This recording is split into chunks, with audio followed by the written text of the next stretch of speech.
Hello, hello, hello, everybody. Welcome to Small Business Saturday shout outs here with Alicia Couri, and that's me, Alicia Couri, and I'm so super excited for today.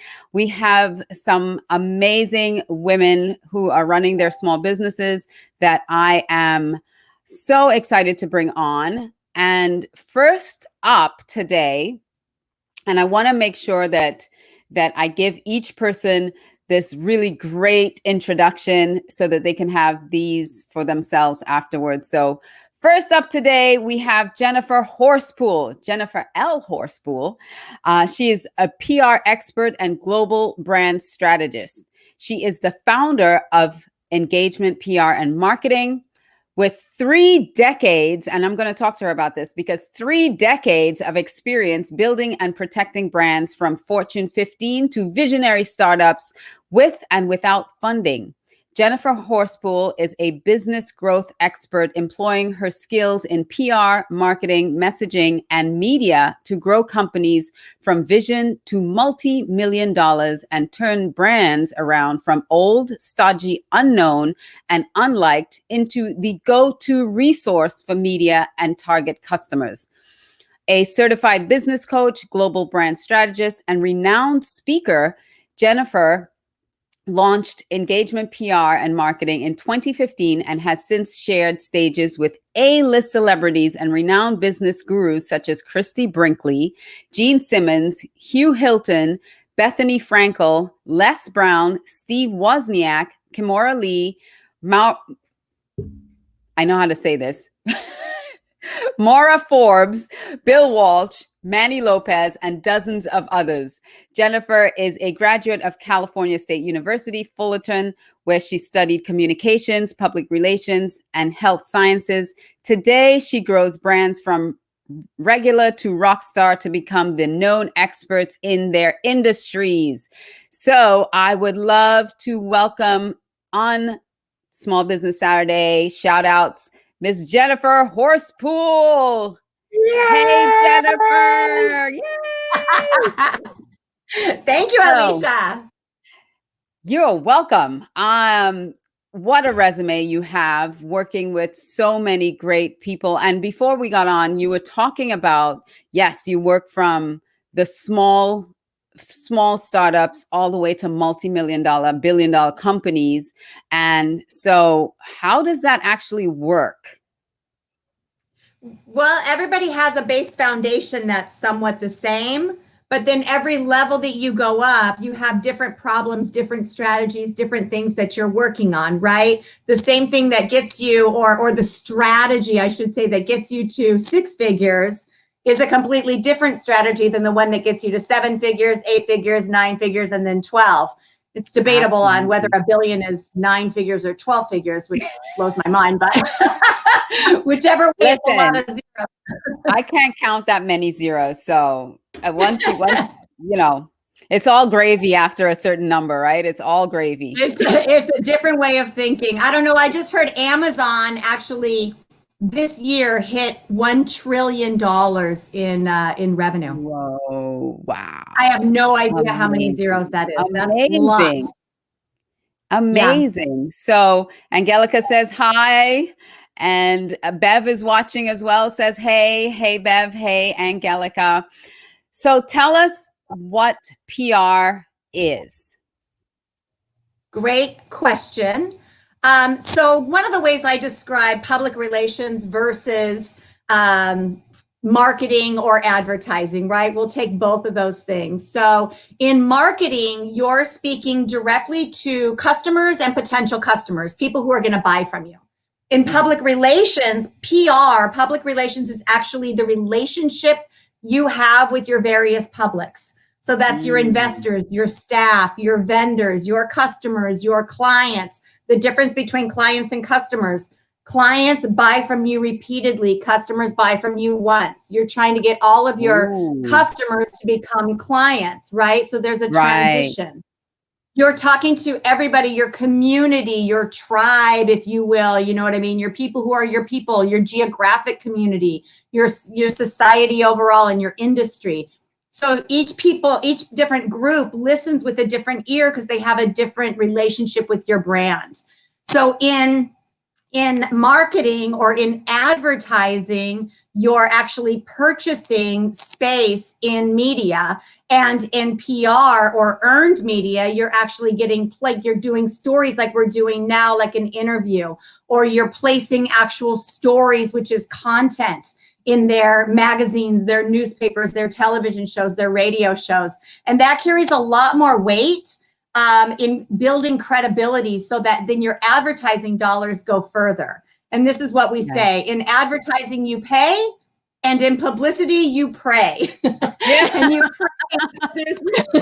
Right? There's no guarantee that your story is going to get picked up. In advertising, your placement goes, but you pay thousands of dollars or tens of thousands of dollars. Right. And in publicity, it's a relationship. Yeah. Okay. So that's a great distinction. So marketing and advertising is paid, and you really control that narrative. Public relations is you pray they get it right. What do you prefer best? Do you prefer, dealing with PR with people, or do you like the marketing side of it, or it really doesn't matter to you? It's all intersected now. Like about, when social media really took hold, it changed the entire landscape of marketing, PR, and branding. It gave everybody an opportunity to create their own media channels. So before we had, NBC, ABC, Fox, you know what I mean? Like the basics, New York Times and Wall Street Journal, right? So we had the other media, and we were constantly trying to get them to cover our stories. Well, in today's world, it still works like that, but it also works in the way that you can create your own media channel, create your own audience. And now media actually looks to people with really strong social media presence. And they're like, oh, what are they talking about that we could talk about? And then if you elevate your social media presence, then people start to see you again then as a resource. And when you're seen as a resource, you're respected as an expert. And then people come to you for your opinions, your thoughts, your leadership, Yeah. Angelica says, I love that. Publicity excites me. I love that, Angelica. So marketing brands and doing publicity for brands, that's one area of your business. What else do you do to help small businesses? Because this is Small Business Saturday. So how do you really help small businesses to grow and leverage even the media? Right. So super important that you understand how you want to be known. Who do you want to be? This is your brand, right? So your brand is this weird thing because it's about you, but you don't own your brand. Other people own your brand for you because it's based on their feelings and their experiences and their expectations of you and your company and your products and your services, right? So the best perception is reality. What's that? I said perception is reality. What is the perception is that reality you have? for each individual person, right? Everybody has their own perspective. So you have to think, how do I want to be known? Because once you know how you want people to think of you, what you want the expectations to be, then you start setting a roadmap, right? So then you can understand how to influence your brand. Then next you worry about who cares, right? To know, right? Who wants to know about your problems, about your programs and services? What problems do they have that your solutions survive, right? That your solutions solve. So the better you can understand your target audience, and by your target audience, I don't mean every single person that could ever possibly be helped by your services. I mean your core, like the real low-hanging fruit, the people who are going to buy from you all day long. Because the truth is you have rings, right? Rings of people who think about your brand, and your core, those low-hanging fruit, that audience that loves you and wants to buy from you all day long. The people on the outside look to them to say, okay, do they like this new product? If they like it, then I might like it. But just because they like it doesn't mean that I'm going to like it. But those people, those core, have to like it first. So you have, how do I want to be known? Who cares? And then next is, so what, right? What's the message? What's important about it? Why does it matter to people? Why is it that how is it going to change their life? What does it do? How are you going to be the one to really turn their life around or benefit them in the way? So what I do for small businesses is get them clear on their message from each individual audience of how you want to be known, by whom, and then what is important about it. So what? Yeah. Then we build your brand and known and get you on platforms so that everybody else can know you and love you too.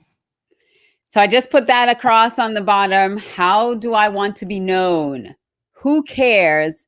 And so what?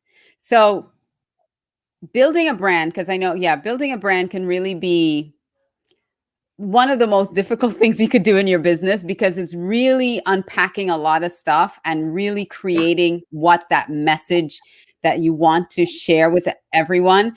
And as a coach in that space, marketing, PR, branding, how do you really get people to understand? Because you said before, what I do can help a lot of people. It can help everybody. How do we get from what I do can help everybody to really finding that core that you were talking about? Because I think that's the part that a lot of people struggle so much with. Yeah, it's actually the most important part of marketing and one of the most controversial and most misunderstood, because people do think like, my product can help everyone. And it just because it can doesn't mean that everyone wants to buy from you or isn't placed to buy from you right now, or really even cares about your solutions. Because even if you have a weight loss program, not everybody wants to give up their Doritos if that's the way, the whole thing goes, right? So how you find it is people that have those exact problems, they have something in common, right? That they're all, whatever that actual problem is that they're trying to fix. They're actually seeking you out. They actually want to solve this problem, and they're trying to decide why you versus somebody else. So super important that you can really start honing in on what is the exact problem that you solve, and then what kinds of things do those people have that they know about themselves. Why are you laughing? I don't know. No, I'm laughing because my a friend of mine, he always talks about, and his name is Chaz Horn. I did this live with him yesterday. He talks about the Monday problem. What are they laying in bed Sunday thinking about their Monday problem? I love that. He's like, what is their Monday problem that they can't sleep Sunday night because Monday's rolling around? That's brilliant. That's actually really brilliant, because you're Chaz looking Horn said that. Who are trying to solve the problem right now. It's that they want to buy from you right now, because you need sales right now in order to serve people next year, right? So you really only care about those low-hanging fruit, the people who are looking for the solution to the problems that you solve right now. Yeah. And rest of them you can and move through your funnel. So Marty Munoz, she's here. She's like, Jennifer, my new coach. Woohoo! Marty's awesome. And Marty, Thomasia had said, and Thomasia was here before. Thomasia says, good questions to consider. And I'll put those up again, just in case someone is joining us here on Small Business Saturday shout out and didn't hear what those questions were, which were, how do I want to be known? Who cares about what I do? And so what? So ask those questions to yourself as you are building up your brand. So what else can you tell us about your business and how you serve others, first of all? And then do you work with speakers and getting them speaking engagements and that kind of stuff too? So so we really do the full gamut of public relations, marketing, and brand experience. And brand experience is how each of those various customers that we talked about in public relations, how are they experiencing your brand, right? So your vendors experience your brand much differently than your staff and your customers and your investors. Everybody comes at it from their own perspective. And it's really important for you to understand what's important to them about your brand. so that you know how to speak in language that they care about. Because one of the biggest fallacies of communication is that it took place. Right? So what that means is just because you're over here talking does not mean that somebody's over here listening. It doesn't even mean that just because they were right? It doesn't even mean that just because they're listening that they actually heard what you meant them to say, you know, what you meant for them to hear. Right. It's a lot of strategy. You have to really plan things out. So we take everybody from your business plan to your go-to-market plan to your become the go-to expert plan. And I teach people literally how to become the resource to your target customers and the media so that they see you as a resource. And once they start seeing you as a resource, they start elevating your status in their mind as an expert.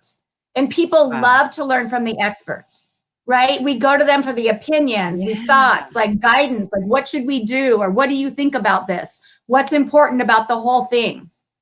And you know what I love about this too is that everybody who has a small business, you need this service, you need media, you need exposure, you need these things, and understanding how to get that PR for your business, not have to spend thousands and thousands of dollars for actually advertising your business is valuable. So even if you pay someone on the front end, someone like Jennifer, to really hone your message and get you then get you out there, that will continue to pay off and pay dividends versus you run an ad and you're probably going to be spending around the same amount of money to run a short-term ad as to have now your message crafted for you and your brand standing out and all these other assets that you're going to have for your business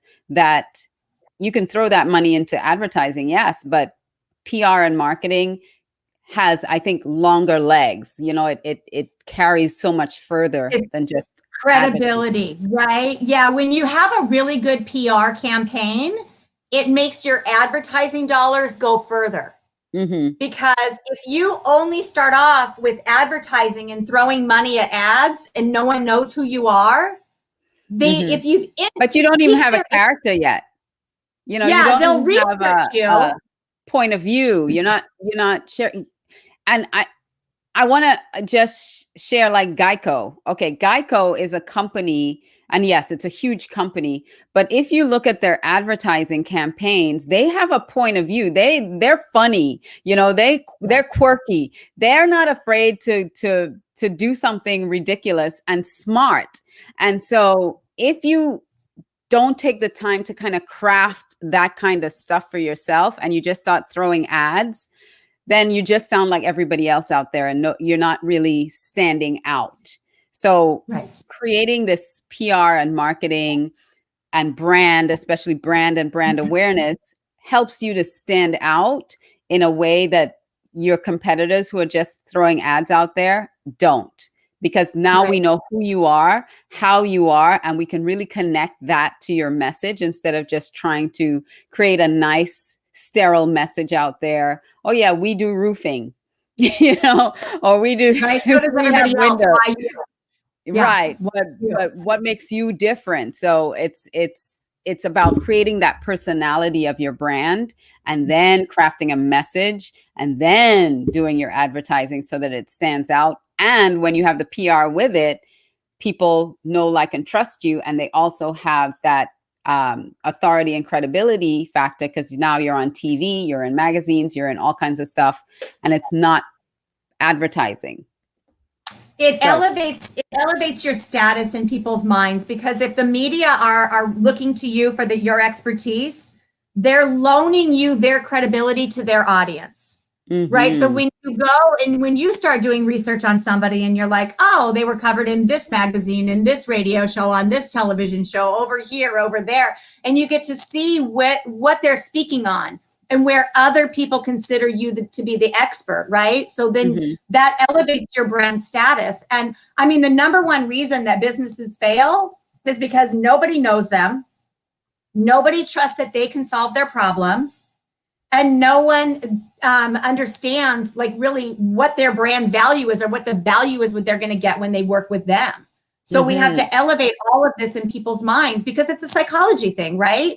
When other people see you as the expert, then you are considered the expert and sales become easier, right? People come to you pre-sold because they're like, oh, she's my girl. I know I'm going to get what I need when I work with Alicia. I know I'm going to get the help that I need in my business when I work with engagement, PR, and marketing, right? Yes, we carry it all the way through. And Marty says, magic words after presentation is send me your proposal. And you sound exactly what I'm looking for. Also, referrals are great. Thanks to Jennifer. Woohoo! We got a fan and a client. Thank you, Marty. Marty's spectacular. I know. And Marty has something coming up soon, too. So you're speaking at, actually. You're going to be a speaker. I am. Yep. Excellent. So let's talk about this 30 years in PR, marketing, and media and messaging and all of this. How can that be possible since you're only 24 years old? How is that possible? I know, it's crazy how the math works out. I'm not really sure. I'm an expert at being 24 years old. I have reached expert level. Every year I turn 24 and here I am. And somehow I was calculating the other day and I'm like, I've been in the business for 30 years. And it's been a wild ride because the whole entire thing has shifted. I was in the industry when we first started talking about the word branding as meaning anything other than your logo. It used to be, oh, what's your brand? Well, here's my logo, right? And that was just how we knew. And then we found out that brands are about feelings and thoughts and expectations and this, it was this ambiguous word, you know? And so then people are like, oh, you own your brand. And then people are like, you don't own your brand. And I mean, it's been this whole controversial thing. And then it's like, well, what's the difference between brand, reputation, and character? And that's super important, right? So your reputation is what other people think about you, right? Your character is who you actually are. People can ruin your reputation through false lies or telling rumors or whatever, but they can never ruin your character. Your character is the core of who you are. You are the only one who can build or ruin your own character. So that's why John Wooden, Coach John Wooden, the winningest coach in basketball ever, go Bruins, UCLA, whoop, whoop. He says, pay more attention to your character than your reputation because your character is who you really are, whereas your reputation is merely who people think you are. That is really big. Your reputation. Yeah. And that is really big because especially in the world of PR and marketing, you know, the PR, when something usually goes haywire with a celebrity, it's their reputation, not their character that comes into question. It's not. Well, it's a little bit of both because if your character is shady and if your character is shady and they find out you're shady. Oh, well, of course. Right. Of course that happened. Yeah. But if your character is strong, and this is where brand comes in. So if your character is strong and somebody says something about your reputation, then people say that doesn't match their brand. Their brand as I know it. Right? Their brand as I know it is to be this. So your brand is really the combination of your character and your reputation. They both are influenced into your brand. So talk to me just a second about how that works with Ellen, with the controversy with Ellen right now. Because her brand is all about on the controversy with Ellen right now. Oh, with all her the backlash. Yeah, with be kind to one another is her brand, like kind of her brand.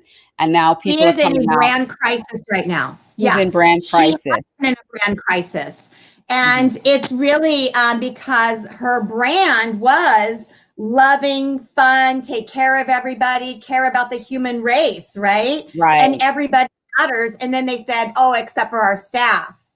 Yeah. So she has a lot of brand reputation management to do because she is at odds with her brand. And now her brand is getting tarnished by her reputation that was exposed, true or not, still debated, because she says she's horrified and didn't know that people were feeling this way, Yeah. And so then it comes into her character. Who is she really? Is she really going out and fixing things? It's questioning it, because there's a lot of silence too. There hasn't been a lot of coming out and talking about it. Should have had this fixed 6 months ago when it all came out. As soon as it came out. So that's your recommendation then. As soon as something comes out, to address it head on immediately. Take the bite out of it. Yes, nip it in the bud. Address everything. Today's world, we are all about transparency, authenticity. Like, you can't hide behind whatever shadiness you used to be able to hide behind. I mean, there's facial recognition now. You can't even say I wasn't there, because yeah, you were. We have proof right here. You know what I mean? Like, it is about authenticity. Be real, be true, be honest, be open. Nip it in the bud. If you did something wrong, you're human. Step up. We are Step all up and human. own it. Yep, own it. And apologize, care first. So now here's the thing, like legal wise, right? People like lawyers are like, don't own it. Oh God, we don't admit to anything. And there is a level you do have to be careful with, right? But the one thing that you can always do that helps, whether it's a legal issue or a non-legal issue, is care. Care first. If you care about your audience or the people that are perceived as being the victims, it doesn't matter if they're really the victim or not, right? Yeah. It doesn't matter if what they're saying actually happened. It doesn't necessarily matter if Ellen's people were or were not mistreated. What matters is that they feel that they were. And so first, it has to come to them of a realization of, I did not know that you were experiencing all of this negativity. Yeah. Tell me what it is that you want changed so that we can address this and you can have a great working relationship here on our show. Yeah. Yeah. Conversation. Absolutely. Conversation nips almost everything in the bud. I worked on a crisis management issue years ago where a man lost his wife to cancer. And he was so upset at the doctor for not saving his wife that he found out where that doctor lived. And he was sitting outside. This is in Texas. He was sitting outside with a gun. And he said, and he was calling the doctor's home phone. I am sitting here at your address at this with this kind of a gun pointed straight toward the door. And I'm going to take from you what you took from me. As soon as one of your family members walks out that door, I'm going to take their life like you took my wife's. And how do you handle that, right? That's a real serious crisis. And what we did was we got on the phone with the man. We had a certified counselor, you know what I mean, a trained specialist. And we got on the phone with him and we let him just vent. The doctor was on the phone. The specialist was on the phone. I was compliance. We all worked together. And we just let this man air he was hurting. He was hurting. Yeah. And that's the problem. A lot of hurt is happening and a lot of blame and a lot of stuff is going around and people aren't quick to address it and just address the feelings and have someone just say, I'm sorry. I'm sorry that this happened. You're feeling that way. I'm sorry that you took it that way, that I miscommunicated. Own your part. If you miscommunicated, own that you miscommunicated, not you heard it wrong. It's not on them. The communication lies on the person. Leadership. Well, that's leadership too. Yeah. Leadership is taking that ownership of the miscommunication. Well, Jennifer, we have someone waiting in the wings too, someone else exciting, but you're not going to go anywhere. You're going to hang around for a little bit. I am. All right, cool. So this has been a Small Business Saturday shout out with Jennifer Horspool. She is amazing. So if you have any questions about PR, marketing, branding, how to get your name out, how to get your business out there, advertising, please, please, please contact Jennifer. Jennifer, give me your info so I can put it down the bottom. Yeah. How can they get in touch with you? Yeah, text PR right now to 26786 and I'll get you the 10 tips on how to get in the media. That'll get you connected to me. You can always email me at jennifer@engagementpr.com, and we can set up time to talk. So text PR to 26786. Get the 10 tips on how to get your name in the media, and then connect with me, jennifer@engagementpr.com. All right. Thank you, Jennifer. Thank you. This was fabulous. All right. I'm so glad that you are here today, and you're going to be right back. So, Thank you. Well, that was Jennifer Horspool. For those of you who are just joining us, this is Small Business Saturday Shoutouts with Alicia Couri. That's me. And every Saturday, we're going to be here shouting out to business owners just to get you to know who they are, hear all about their business, and connect with them. We have a Facebook group called Small Business Saturday Shoutouts with Alicia Couri. So you can also join that group. If you have a small business or you just want to support small businesses, just go over to that group and join us. And so our next guest here on Small Business Saturday Shout Out is Sharon Lynn Wyeth. Now, Sharon is very interesting. I met Sharon, I'm saying that right? I met her a year ago at Carnegie Hall. We were both at an event together, and she had the most fascinating business. And I am so excited that she's here today to talk about it, because she is an internationally recognized name expert. She can determine one's strengths, challenges, and the purpose of one's life by deciphering a person's name. Sharon created Neimology Science, the study of the placement of the letters in a name. After 15 years of research, Sharon assists HR businesses to narrow down candidates to be interviewed. She assists lawyers in how to represent cases to judges and helps couples and families to communicate better. She also creates names for new businesses. So if you're starting a new business or a new product and you don't know what to call it, she also helps you create the name for your business and also the name for a new product. And when people wish to change their legal name, she can also help you find the right name for yourself as well. She's written several best-selling books and is a frequent guest on radio and television. And her website is www.knowthename.com. Welcome to the show, Sharon. How are you? Alicia, it's so good to be here with you. I have an idea for you.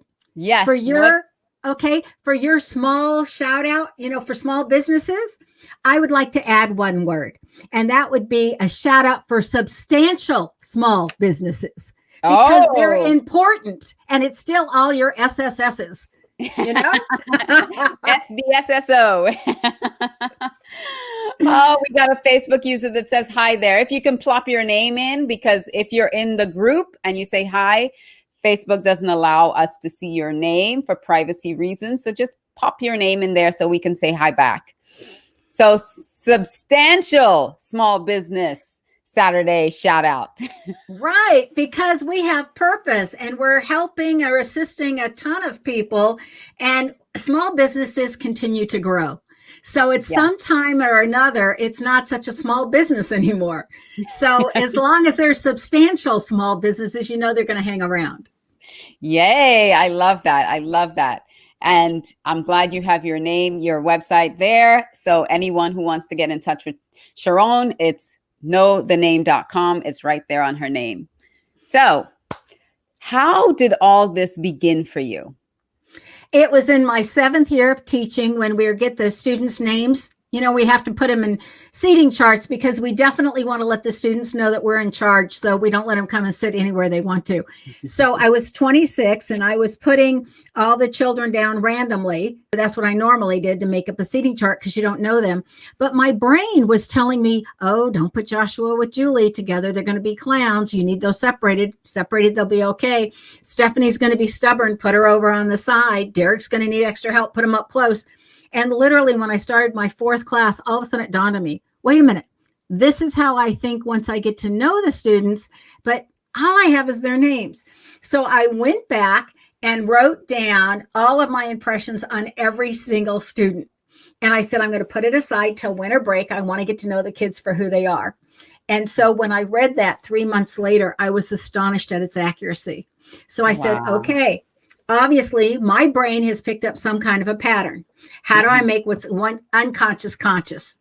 That took me 15 years to figure out all the patterns in the names, and it only takes me 15 hours to teach it. So then I went and I was invited to talk on names in over 70 countries, and we tested it everywhere I went for its accuracy. And that's why it's so accurate today. Now, I must admit that my brain is thoroughly trained in patterns because I was a math major in college and I have my master's. So patterns was something that my brain naturally did. So it naturally came up with patterns. I just had to figure them out, like what did my brain do without me knowing? Wow, that is amazing. That is so amazing. And the Facebook user was Stacy from Jimagination and Pageantry Now. So hi, Stacy.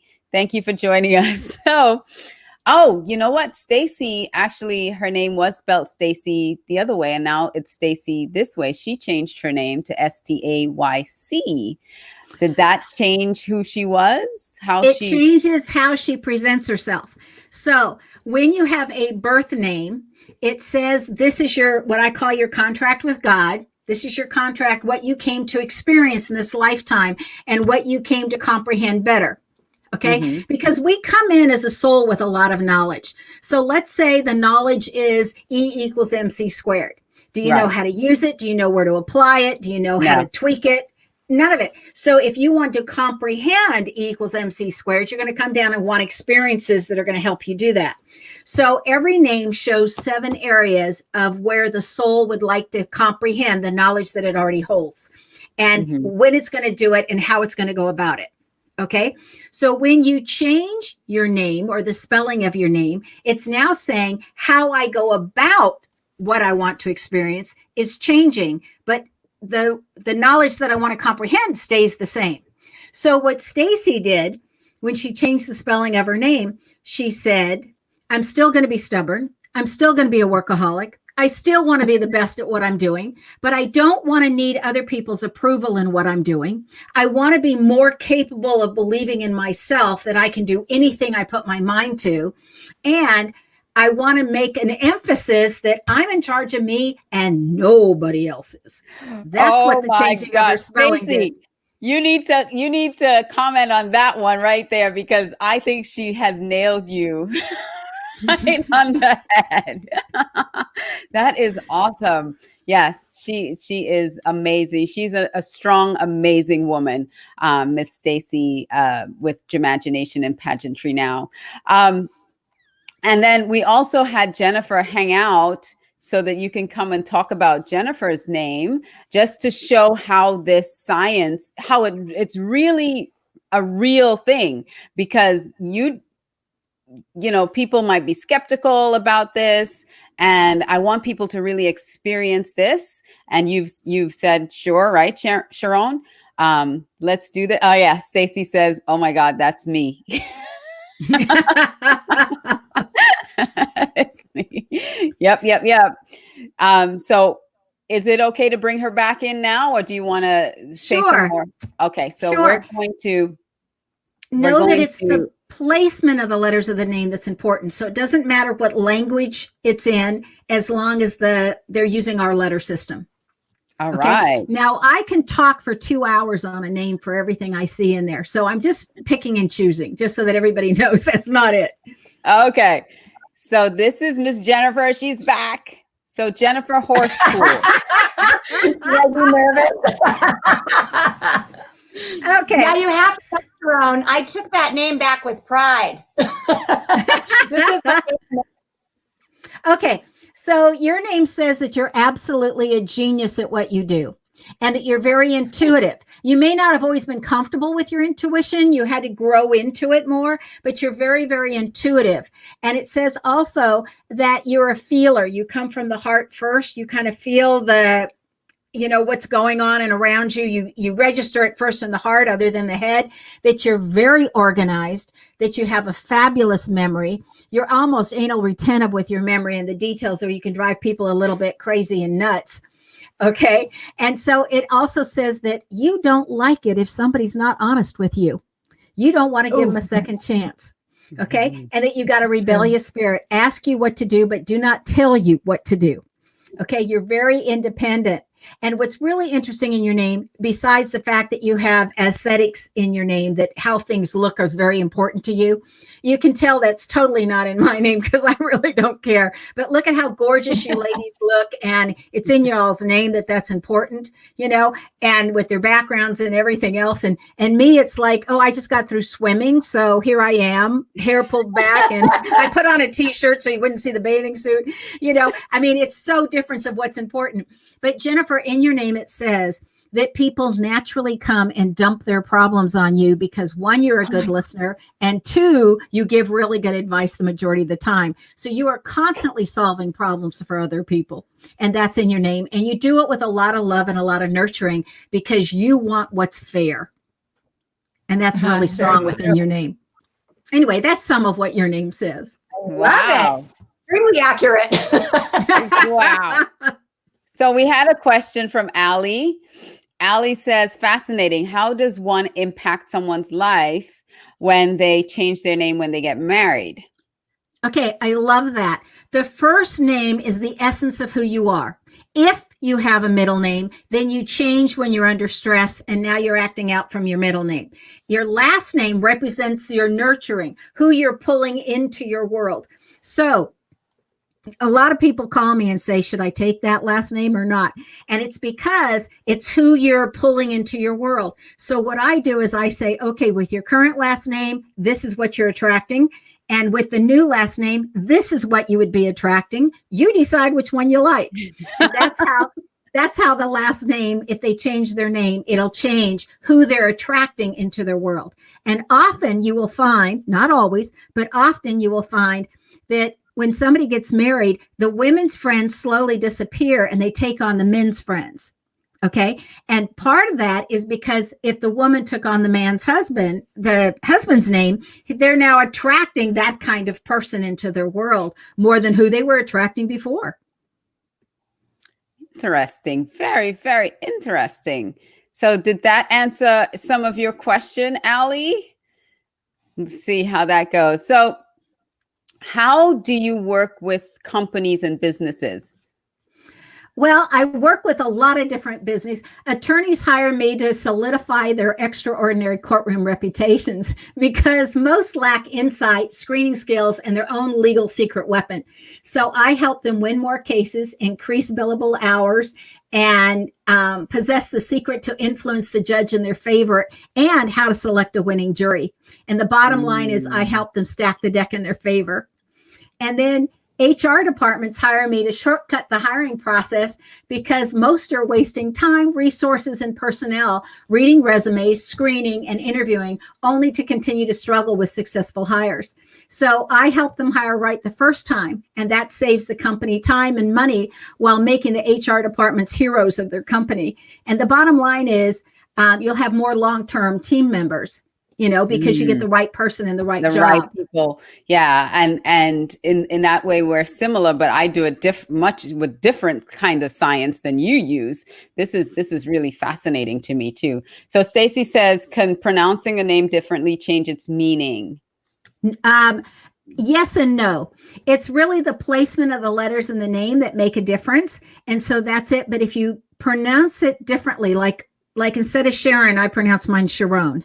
Okay. And Sharon or Sharon is one of the common names that you heard all around the world. Okay. It's just pronounced differently in different places. Same like Simon. It could be Shimon, or it could be something else. It's another common name around the world that you hear, just like David or David. And it's just pronounced differently. So the only time enunciation matters is if now you hear a new letter that you didn't hear before, like in Xena. It's an Xena, but you hear a Z, because then you've got to add as if a Z was there when you're interpreting the name. Oh, okay. So I'm Alicia, and like some say Alicia, some say Alicia, some say. So does that change in any way the way that Well, it's when you say pronounced? Alicia, we're hearing an E that isn't there. Mm-hmm. Okay. And so an E puts in more heart. And so when you're saying Alicia, you're coming from more heart than just being a brainiac, because you're actually very intelligent and a hard worker and have a tendency to be a workaholic, and you like your independence, but you're very mental in your thinking. And so you're analyzing all the time. And so when you say it as Alicia instead of Alicia or some Alicia, other, right? Alicia Alicia is how instead I of grew up. Elisa, Yeah. right? That means that you're balancing your mind with your heart, and you're coming from both instead of just coming from the head. Ah, interesting. Oh my God, this is so fascinating. Jennifer, I'm going to give Sharon her time. So thank you so much for playing along with Absolutely. us. So I'm Thank just you going to, so much, Sharon. That was fabulous. Thank you, Alicia. you're welcome. Oh my goodness. So that really makes a whole lot of sense, actually, because yes, I am that all those things. I am all those things that you said. But think about it, Alicia. If everybody knew how to interpret names, then we would know who we're speaking with right away. Because when somebody comes up and introduces themselves to me, I look at it and I go, oh, how do you spell that? And as they're spelling it, I'm analyzing it. So I know who they are.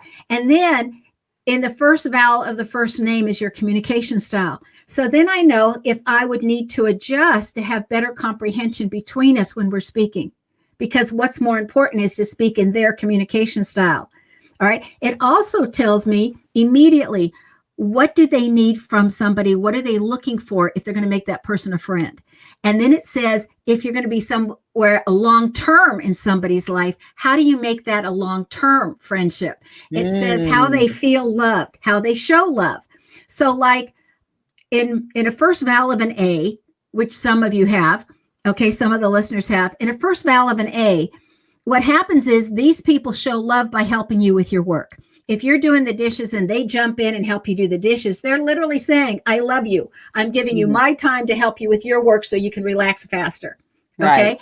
But if you did that to somebody with a first vowel of an E, they'd go, what are you doing? They're not feeling love with that at all. So if you know how somebody shows love, like if it's first vowel of an E, most of them, because other letters in the name can flex that a little bit, but most of them feel loved when they're touched, when they're hugged, when you walk by and you pat their shoulder. They like the human touch. So if you never touch somebody with the first vowel of an E, they'd be going, what, am I not lovable? What's wrong with me? Right. Don't you love me? And so each vowel has a different way that they receive love. And then, of course, most will show love in the same manner. Okay. Well, Allie had two really great questions, because she said, what about nicknames? She uses both Allison and Allie, like Stephen and Steve. Does that change what nickname you prefer to? Okay. So if you're calling somebody by a nickname, instead of them showing you all of who they are, they're going to show you the aspects of them that you approve of. Because the nickname is literally saying, these are the only aspects that you have that I want to see. Now, most of us don't give ourselves a nickname. Somebody else gives us the nickname. Okay. Yeah. And that's their way of saying, only be this part of who you are when you're in my company. And it's all unconscious when they're doing that. Now, if you gave yourself a nickname, it's saying, I am now emphasizing this part of me, and I'll get to the rest later. But right now, I'm really exploring this part. I gave myself a nickname, but I'm not going to go there today. So okay. So how many people do this like me is they do it if I've trained them. So there's about 50 right now throughout the world that are doing this and earning a good living if they choose to. And a lot of them just do it because they want to get better at their own business. What if you're a massage therapist and somebody walks in and they go, oh, I got an ache or a pain over here. You're already analyzing the name. Okay. And so it makes it really nice because you can communicate very well. I've had doctors learn how to do this. One of the doctors that learned how to do it told me that they've cut down the amount of time it takes them to really have that patient feel like they're comprehended and that they can communicating well, because the doctor immediately knows what style of language that patient does better when they're listening. So how does someone learn this from you? What do we need to do to learn this skill? Well, you have a lot of choices. You can take a class in person. You can take the CDs, and every 2.5 hours on a CD, you get a half hour with me to ask questions. So it's almost like you're there in person, because you need a chance to ask questions. Or you can read the books and teach yourself. Wow. It's that easy. Okay. So in person, are you doing that like now because of the restrictions? Are you doing it over Zoom? How do you do the in-person courses, and what time frame does that look like? What is entailed in that?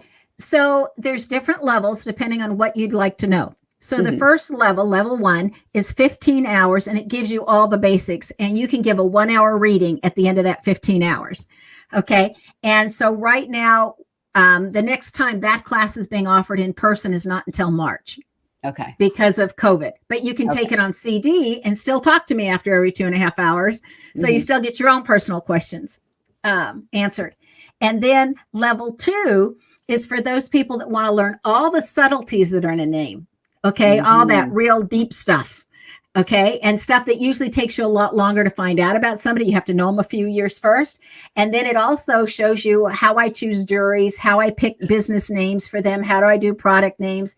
How do we look at if you wanted to do this as a business yourself, you go to level 2. Correct. If you go to level 2, right, as a way to understand people better, and you go through level 1. Level 1 is just great. And then level 3 is for those people who want to be able to, or desire to know how to look at a name and know what that person came to experience, what they wanted to know, what was their purpose. Wow. But in level 1, I give extras that are not in the books, like how to distinguish an address. Is that address going to be good for you or not? I like to tell the story of one of my friends, and I'm not a name dropper, so I'm not going to drop her name because she's fairly well known. And she called me from her state, which was up north. And she said, I'm going to move even further north into Maine. And I found this wonderful house. And what do you think? And I said, what's the address?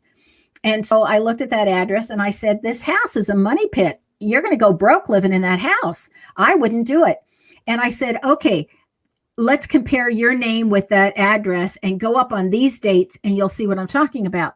And she thought, well, that's a long way to travel, but she had friends in the area. She said, go over on these dates and check out the house for me.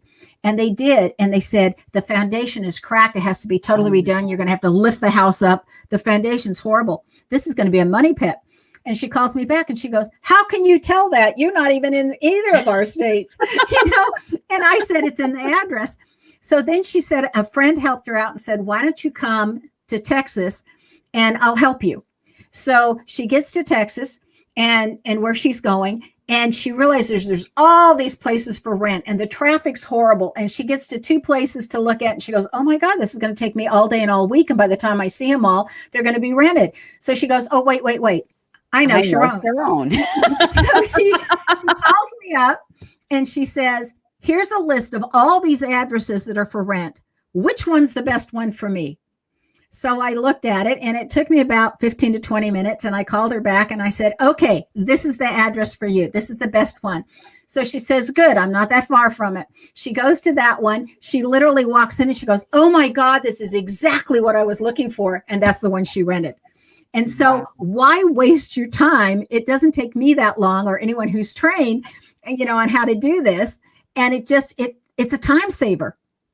It is. It's a time. And when you meet people for the first time too, you can know, and you're trying to do business with someone, you can know whether or not they'll be good to do business with or not. It's like, that's really a good point. It's a really good point. Alicia, when people come up sometimes and offer me a really great deal, or they go, oh, we'd like to do this together. I am constantly analyzing their name with my name. And would this work out well as a win-win? Or would it cost one of us more than the other? Because I don't want it to cost either one. I only like win-win situations. Yeah. You know, and then sometimes I'll look at them and I'll go, well, it's an interesting proposition, but how are we going to do? And I'll go hit their sore spot that's in their name that I know that I'll end up pushing their buttons. You know, it's like, okay, how are we going to do this part though? Oh dear. You know? So Angelica had asked, what if like in your name, it has a K instead of a C, like Angelica she spells hers with a K, and you know, some people spell it with a C. Spell it with a C. Yeah. So the C and the K are the leadership letters. There's groupings of letters. There's always 3 or 4 ways in a name to say a similar thing, because if not, we'd all have to have the same letters if we wanted the same attribute. Okay. And so a C and a K are both leadership letters. But the C says, I lead because I benefit and I learn from it. So I'm leading for the benefit of me, and we're going to do it right. And everybody's going to learn how to do this right. But if they benefit, don't benefit, oh, well, you know, that's not the reason I'm the leader. Okay. The K leads so that everybody benefits. So when the K leads, if you attach yourself to a K leadership, everybody benefits on the way up. Now, Ks can be very difficult and challenging at different times because they want everybody to win. And if somebody on their team isn't winning, then they want to get rid of that member because they want everybody to win. Ah, so there's your answer, Angelica. And she is a team. Everybody must win team. So, and some people have both a C and a K. So they're benefiting and others are benefiting. Oh, all right. So knowthename.com is how people can get in touch with you. Do you want to talk about how the, you know, what the fees are to work with you on, and how that is, or do you just want people to contact you if they want to work with you? Well, it's easiest is if they just want to work with me, because there's different fees for different things. You know, like creating a name involves a lot of work to do it right, because you don't want to have to do something over again. You know, like there was a company, you send it, and then they changed to Hightail or something, and then they were changing again. And I thought, oh, you guys, people don't even know who you are. I don't want to do business with you anymore, you know? And so you want to do things right, and just changing addresses and stationery and business cards. And, you know, you want to do that right the first time. You want to do it right the first time. And so it depends on what you're wanting and how much time that takes me for what the cost is.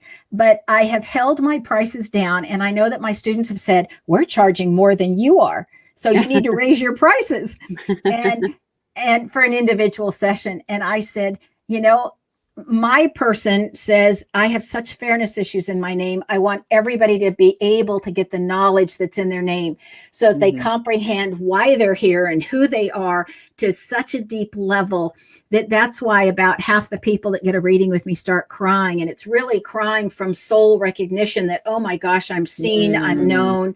And yes, this is it, you know?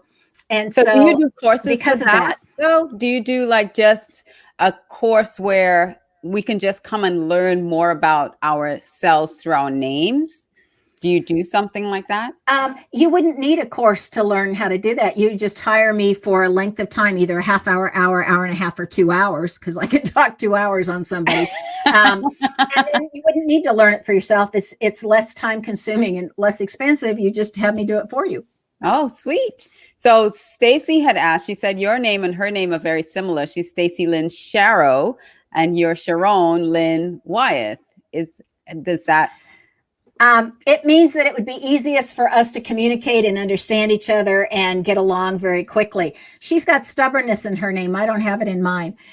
But on the other hand, she can be very, very persistent, which means she can do something for the long haul and not give up. She's not a quitter. Okay? She is not a quitter. She is not a quitter at all.